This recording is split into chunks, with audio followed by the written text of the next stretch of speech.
Alrighty, this is going to be take number 3 or 4 or 5. I'm not sure, but what's going on, everybody? Welcome to the channel. Welcome to today's video. This is Reading Between the Lines, and I'm your host, Brandon. First off, before anything, I just want to thank you for stopping by the channel. Thank you for the interest in what I have to say about this book or about this particular rule, and thank you for being interested in these rules as well. I've said it in most of the other videos in this series. This book, I believe, holds tremendous value for people in the beginning stages of personal development or just trying to grow in a positive way, and also for people who've been kind of living this life for quite some time. I think it can be used as a great reminder. So thank you for your interest and thank you for stopping by. We're going to get right into this video. This rule is kind of I have a different kind of spin on this rule, I guess you could say, just because I don't have the things that is within the rule. So rule number 5 in Jordan Peterson's 12 Rules for Life is don't let your children do anything that makes you dislike them. Now, the reason I can't really relate to this rule is because I only have a dog and he sleeps all the time. So, I mean, it's kind of hard to relate to that. But what I do believe is that this idea behind this rule can be applied to adults, to like your friendships, relationships, partners, business, colleagues, etc. Now, I will touch just briefly.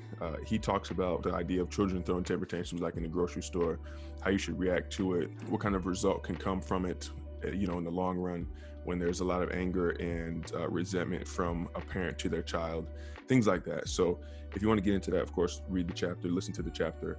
But I kind of just want to talk really quickly on how this rule can affect, like I said, friendships, partnerships, work. Now, the main thing that I picked up from reading or from listening to the chapter is that this whole concept, when you allow your child or someone to do things that make you dislike them, well, the first thing, it seems just like a waste of energy, but most of us, myself included, and very recently, most of us just let it go and we kind of just say, okay, roll with the punches. And it becomes a great disservice to ourselves. And I think that's like the first thing that I got, and that's the main thing that I understand and kind of want to relay here.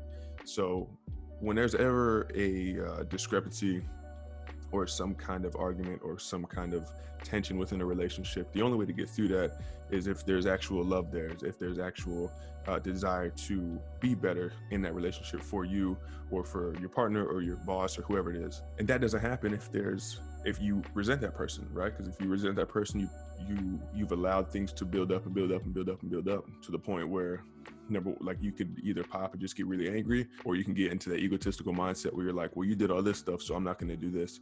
And it really just creates a barrier and it creates separation between two people. And again, I've dealt with this time and time again until I decided to start developing my mind, and until I committed to becoming more aware of things like this and just essentially just educating myself a little bit more and really just trying to maximize my mental capacity, I guess you could say. Now, sometimes it seems that we don't have any control over the things that happen to us. And most of the time that's right, but we do have control over the way we react to things, and we have control over to the way what we let into our lives, whether it's words or people or events or things. Each one of us has the power to say yes or no to a certain emotion or to a certain event that's going on. So just a quick example, I used to have friends that would push me to do certain things. I guess you can call it peer pressure. For some reason, this is just the way I grew up, or it's in my DNA to be like this, or it's in my DNA and I was like that, whatever you want to say. I would let these people push me to do things that I didn't want to do because I didn't have the mental strength to say no, or the mental strength to say, this is not really what I like or really what I want to do at all.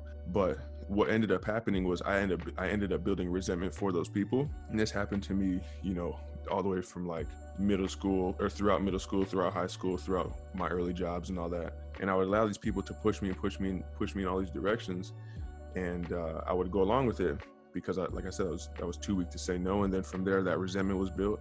And then from there, every time a tension in a relationship came up, an argument, I would either back down and run, or I would just like blow up and it blow everything out of proportion. So I say that to say to always keep in mind that no matter who comes into your life, no matter what they say, you have the ability, the power to accept those things or to neglect those things. And I think it's really important to understand that that's within all of us. Because I know some people, like my mom, I mentioned her before in a couple of my other videos. Everything was just always allowed in, no matter what. You could do whatever, you could say whatever, you could take whatever. Like, it was, I mean, not to the extremes, like it's nothing like super crazy, but for the most part, it was always like herself was always open. And she was always receptive to everything, negative and positive. So when you allow people to do things that make you dislike them, it's essentially your fault that you end up disliking them, because somebody can come in, they could be a great person, they could be an angel, they could be a king, they could be a hero, they could be the perfect person for you for whatever relationship you're chasing.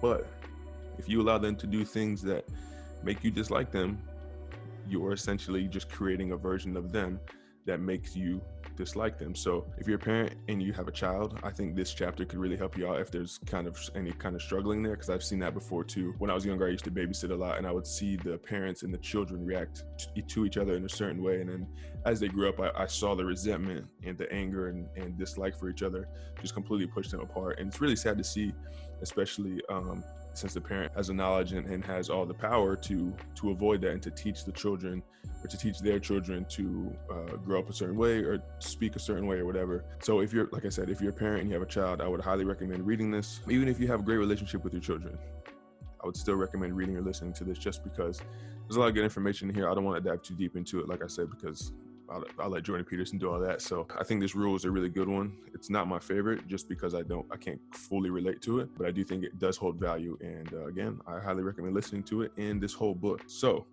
I think this was my shortest video yet in this series. I'll put the card up here somewhere to the rest of the playlist. And the next video will be out next Monday, rule number 6, and I'm really excited to talk about that one as well. I'm excited to talk about all these, what I'm talking about. So that's it for this video. It was a blast talking with you for like a very short amount of time. If you like the video, give it a thumbs up. If you're reading this book and you're enjoying this book, or if you're just enjoying this series of me talking about this book, give it a thumbs up. If you want to chat, of course, drop a comment down below.